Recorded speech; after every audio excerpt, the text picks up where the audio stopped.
Ya, assalamualaikum, selamat pagi pemirsa berita Suara TV channel YouTube. Kebetulan sekali pada pagi hari ini saya di wilayah Desa Tegalsari, Kecamatan Murung, Kabupaten Sukabumi, Jawa Tengah. Dan pada pagi hari ini juga saya ada janjian bersama dengan Pak Suryanto. Beliau ini juga waktu itu sebagai mantan anggota DPRD Kabupaten Sukabumi periode dan sekaligus pengamat ketahanan pangan. Dan saat ini saya juga diajak makan pagi, sarapan pagi di makan loh Jinawi Iwak Tali. Dan saat ini kita akan berbincang-bincang terkait dengan tema yang menarik, yaitu tentang ketahanan pangan. Dimana kenapa bisa menarik, karena ini ada sangkut pautnya dengan program yang diunggulkan dari Presiden terpilih dan Wakil Presiden terpilih, yaitu Prabowo Subianto dan Gibran Rakabuming Raka.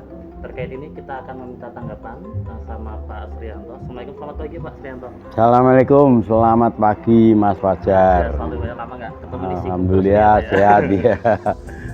Ya, ini kalau udah Pak Sri, ini kan terkait dengan ketahanan pangan Pak. Ya. Menjadi program-program unggulan yang pasti ada keterkaitannya dengan program makan siang gratis Pak. Ya, Kalau ya. boleh tahu Pak, terkait dengan ketahanan pangan ini bisa dijelaskan sedikit Pak terkait dengan program ini ketahanan pangan. Oke, terima kasih Mas Fajar. Selamat pagi pemirsa dan selamat pagi juga rekan semuanya warga negara Republik Indonesia, umumnya khususnya kepada warga Kabupaten Sidoarjo. Oke, menanggapi tentang program Presiden dan Wakil Presiden terpilih Prabowo Subianto dan Rakabuming Raka mengenai ketahanan pangan dan makan berkualitas. Kemarin itu disampaikan pada waktu kampanye adalah makan siang gratis. Tapi rupa-rupanya dengan berjalannya waktu dirubah dengan makan berkualitas. Memang untuk program ketahanan pangan ini kita sebagai masyarakat sangat mengapresiasi karena apalagi di Sidoarjo ini. Di Sidoarjo adalah merupakan penyangga beras di Provinsi Jawa Tengah. Maka kami sangat menginginkan dan juga menghimbau kepada masyarakat untuk segera beralih pada sistem-sistem produk penanaman pangan. Penanaman pangan. Tahu Pak, itu kan kalau untuk Republik Indonesia cukup besar ya Pak ya. Kita fokus ke Kabupaten Sukoharjo. Iya. Untuk ketahanan pangan Pak di Kabupaten Sukoharjo ini seberapa sih sampai saat ini Pak? Untuk Sidoarjo sampai saat ini ketahanan pangan masih saya katakan lumayan bagus karena salah satu kabupaten terkecil kedua setelah Kudus di Provinsi Jawa Tengah itu Sidoarjo masih termasuk penyangga pangan, penyangga beras seprovinsi bahkan sampai nasional. Maka tadi saya katakan untuk menyambut daripada program Presiden Wakil Presiden terpilih, kita juga harus menyesuaikan makanan berkualitas itu yang kayak apa begitu. Termasuk salah satu bahan-bahannya juga harus berkualitas. Misalnya dengan menggunakan pupuk organik gitu. Jadi menjadi beras organik. Saya sudah ada nun sewu, bukan saya berarti promosi. Ada konsumen kami di rumah makan Los Jinawi ini yang memberikan masukan dan saya respon.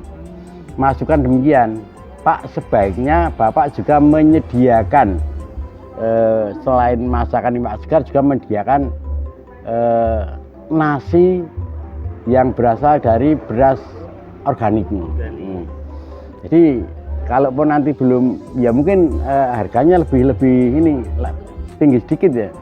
Namun itu sangat diperlukan oleh tubuh kita, sehingga nanti juga kami akan merencanakan menyediakan menu yang berasal dari beras organik. Itu kami sendirikan, nanti melayani para konsumen yang membutuhkan menu itu. Oke. Kemudian kami lanjutkan, ini tadi cuma sebagai gambaran saja nggih. Kaitannya dengan makan berkualitas,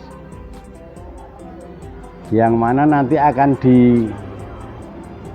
didahulukan pada generasi-generasi kita berikut, yaitu dari anak-anak pelajar mulai dari SD sampai SRTA. Kalau kami hitung-hitung, di Kabupaten Sidoarjo ini ada sekitar 180.000 siswa yang harus diberi makan berkualitas tiap hari.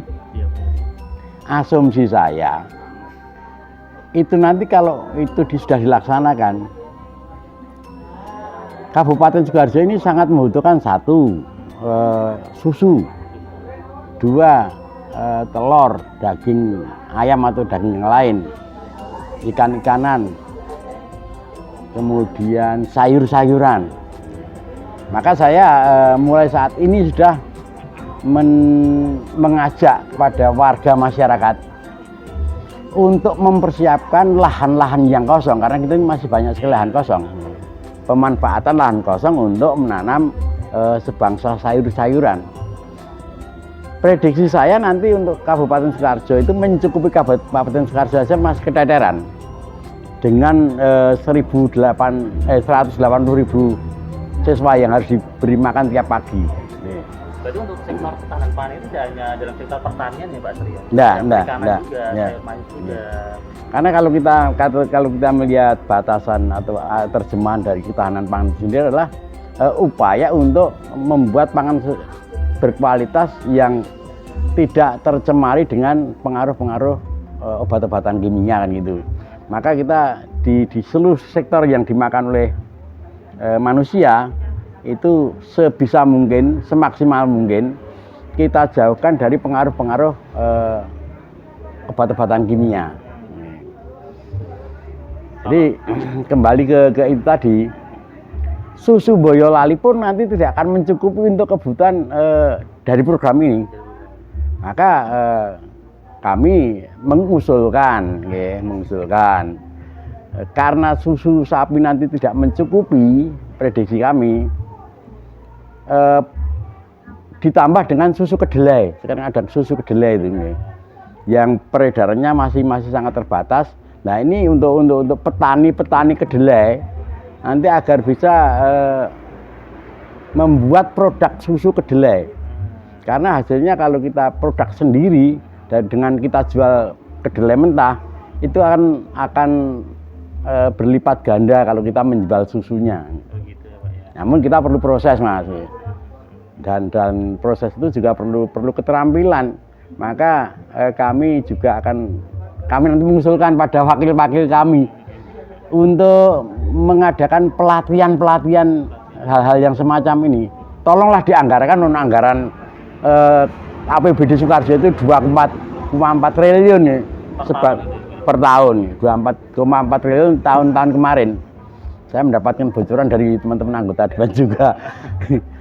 Nah, ini disisihkan, dianggarkan untuk pelatihan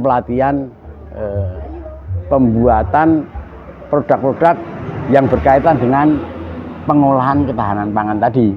Satu misal, petani kedelai dikumpulkan, diberikan pengertian tentang susu kedelai. Terus diberikan juga di sana ilmu untuk memproses dari kedelai menjadi susu kedelai.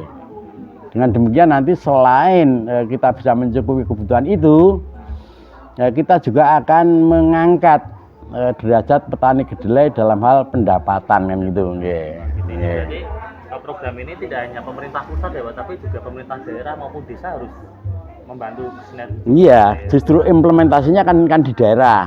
Maka pemerintah daerah nanti yang dominan untuk melaksanakan program itu. Dan pemerintah pusat nanti sistem penganggaran dari APBN-nya kan itu. Karena ini anggaran yang cukup besar. Jadi harus pelaksananya harus APBN Mas. Ini APBD tidak mencukupi. Ke daerah ya tadi saya sampaikan, untuk menyambut hal ini ya kita mengadakan penggalakan pertanian dengan pupuk organik, kemudian mengadakan pelatihan-pelatihan untuk warga kita yang petani-petani, termasuk petani kedelai dan sebagainya, kemudian memberdayakan masyarakat untuk menggunakan, memanfaatkan lahan-lahan yang kosong, kita tanami macam-macam sayuran untuk antisipasi jangan sampai Sukoharjo nanti kekurangan bahan sayuran karena program itu. Ini ada yang menarik nih Pak Sri, ini kan Pak Sri juga mantan anggota DPRD 4 periode Pak, tentunya cukup mengetahui lah peta wilayah di Kabupaten Sukoharjo dan dia juga track recordnya juga cukup bagus. Tadi Pak Sri mengatakan bahwa ini untuk ketahanan pangan ketika Pemda, pemerintah daerah atau wakil-wakil lain memberikan pelatihan khusus pada masyarakat dengan adanya pola-pola ketahanan pangan ini akan mengangkat nilai-nilai ekonomi masyarakat. Kenapa ini nggak dilakukan dari kemarin-kemarin Pak Sri? Ya, karena yang kita tergugah setelah mendengarkan visi misi calon presiden terpilih kemarin. Nah, setelah itu juga disampaikan, diserukan oleh Pak Presiden akte definitif Pak Jokowi tentang ketahanan pangan. Nah, ini gayung bersambut dengan program pemerintah yang bagus ini, maka kita mari kita sambut itu dengan realita kerja nih. Daripada apa ya? Ya kita kaitkan dengan pilkada. Siapapun nanti bupati yang terpilih, kami harapkan program ini disambut dengan positif nih. Karena akan semuanya terpulang pada kepentingan rakyat. Nah, jadi program dulu pada waktu dulu Pak Insinyur Soekarno presiden pertama tentang ekonomi kerakyatan. Nah, inilah implementasinya, inilah nanti akan kita buktikan pada era yang akan datang ini. Program yang tadi diwacanakan dari Pak Sri ya Pak ya, dengan kecepatan waktu dan program ini akan terus bergulir ke masyarakat, apa ini nggak terlalu cepat Pak untuk mempraktekkan? Ya sebetulnya terlalu cepat sih enggak. Karena apa? Karena yang saya sampaikan ini sebetulnya potensi-potensi itu sudah ada Mas. Tinggal kita belum bisa memanfaatkan, belum bisa memberdayakan. Misalnya untuk sayuran, kita ini banyak lahan kosong kok. Sebenarnya Pak ya. Sebenarnya, tapi masih terbengkalai dengan begitu saja. Nah, ini masyarakat kita berikan penyadaran agar memanfaatkan lahan kosong itu. Pertama untuk kesehatan ekosistem. Kemudian yang kedua, selain sehat juga kita menghasilkan, Mas. Nih. Dan ini sebetulnya sudah dipraktekkan justru warga-warga kita yang di pinggiran gunung sana. Mbok-mbok itu sampai malam pun metik kangkung yang ditanam di halaman-halaman itu. Tapi ini belum terbiasa di masyarakat yang di bawah sini malahan. Nah, ini yang kita akan pacu lagi agar ini bisa digalakkan. Ini. Tapi untuk program dari makan siang berkualitas Pak ini, apakah desa-desa di Sukoharjo terutama Pak, apakah sudah siap Pak untuk menyambut program ini Pak Sri? Nah, itu siap atau tidak siap, hukumnya siap. Harus. Dan itu tadi sebetulnya sudah dirintis dari awal, dari dulu kok. Adanya dawis, dasawisma itu. Itu kan ibu-ibu sebetulnya sudah diajari menanam sayuran dan sebagainya. Ini kayaknya kalau dulu saya pernah membimbing di Grogol. Ini jadi juga. Terus saya kasih carikan bantuan kambing. Selain kita menanam sayuran tadi, kita berikan bantuan kambing. Nah, kotoran kambing ini bisa kita olah untuk menjadi pupuk daripada tanaman-tanaman yang ditanam ini. Gitu ya, Pak Sri. Jadi multifungsi Mas. Multifungsi ya ini. Ini kan kalau saya lihat Pak untuk program makan siang gratis Pak ini tentunya setiap harinya ini pemerintah pusat harus mengeluarkan anggaran, kalau ada ukurannya mau dibenarkan apa ya, bahkan sampai triliunan Pak. Ya. Nah, untuk perharinya itu Pak. Ya. apakah ini nanti untuk model sistemnya ini bagaimana Pak? Apa ini dikelola oleh Pemda atau langsung dari pusat atau di desa Pak? Untuk makan siang gratis ini Pak Sri? Jadi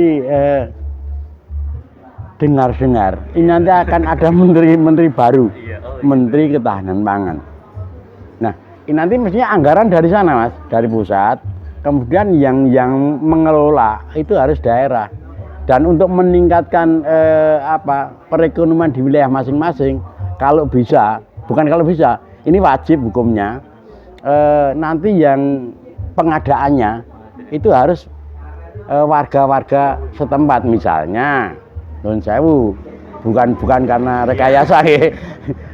Untuk Peru misalnya, masa orang Peru melayani makanan berkualitas ini untuk sekolah di wilayah Peru, kita harus mengambil bahannya dari Sukoharjo ini kan ya, atau Tawangsari ini kan nggak lucu ya. Tujuannya juga untuk meningkatkan ekonomi masyarakat juga ya. Betul, nggih.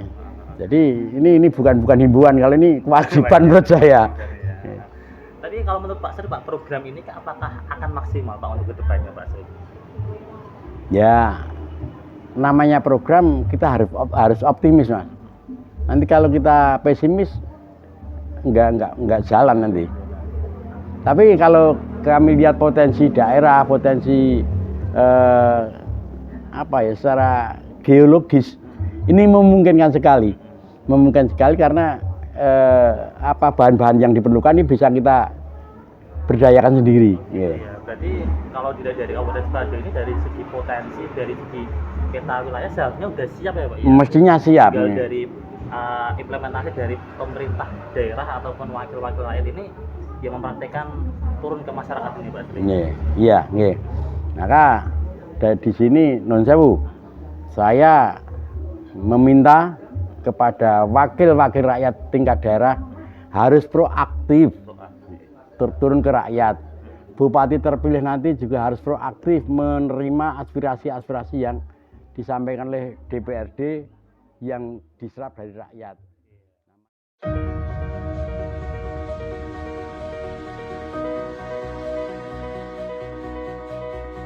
Ini kalau boleh tahu Pak, ini kan ketahanan pangan ini juga di Iwak Kali juga banyak makanan-makanan tinggi-tinggi protein ya Pak, ada ikan juga gitu ya Pak. Apa saja sih Pak di sini? Ya, kami memang menyediakan makanan yang untuk tubuh ini berguna dan mengurangi risiko Nek saiki ngomongnya banyak kolesterol dan sebagainya. Maka kami dulu di mindset kita, pemikiran kita, wah berarti kita perlu jualan makanan yang jauh dari pengaruh-pengaruh itu. Nah, ketemu Iwak Kali. Iwak Kali juga kita lengkapi dengan sayur-sayuran yang ada, misalnya lalapan kita paketkan include dengan itu. Ini ada tambahan mungkin cak kangkung. Nah, dari salah satu warung saja ini membutuhkan kangkung tiap hari. Maka kami juga menanam kangkung Mas, maaf. Jadi ini misalnya kangkung ini dari produksi kami, serai dan sebagainya dari tanaman kami, tomat, limun, ini kami olah dari biji-bijian yang saya tanam. Pak juga sering tanam sayur-sayur, tanam-tanaman juga ini. Iya, ini memang hobi dari kecil Mas menanam itu.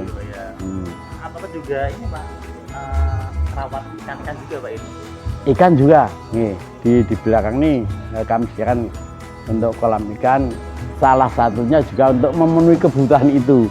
Berarti Pak sudah siap membantu program makan siang berkualitas ini Pak. Nah, maka kami akan mengajak bersinergi Mas nanti. Mas.